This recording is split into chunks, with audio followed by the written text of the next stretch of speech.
Thank you for being here on short notice. I'm going to be very brief, but because the Vice President and I are heading over to the Pentagon for an extensive briefing and to make some comments as we did at the State Department. So I'm going to be going from here to there, and you'll get me there as well. I want to say good afternoon, everyone. I want to give you an update on the latest regarding our response to the military coup in Burma. As you know, the assault on Burma's transition to democracy remains an issue of deep bipartisan concern. We've consulted at length, for example, with Senator McConnell, who has had a very keen interest in this, and his team, and we welcome their helpful insights.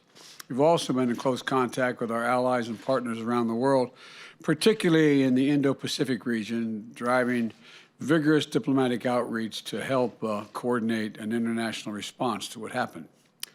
The strong and unified message emerging from the United States has been essential, in our view, to encouraging other countries to join us in pressing for immediate return to democracy.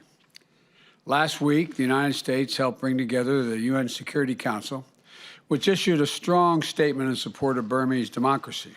And this week, we will use our renewed engagement on the Human Rights Council to strengthen the world's commitment to human rights in Burma. Today, I again call on the Burmese military to immediately release the democratic political leaders and activists and that they're now detaining, including Aung San Suu Kyi, and also Myint, the president. The military must relinquish power it seized and demonstrate respect for the will of the people of Burma, as expressed in their November 8th election. So today, I'm announcing a series of actions that we're taking to begin imposing consequences on the leaders of the coup. The U.S. government is taking steps to prevent the generals from improperly having access to the $1 billion in Burmese government funds held in the United States. And today, I've approved a new executive order, excuse me, a new executive order enabling us to immediately sanction the military leaders who directed the coup, their business interests, as well as close family members. We will identify at first round of targets this week, and we're also going to impose strong exports controls.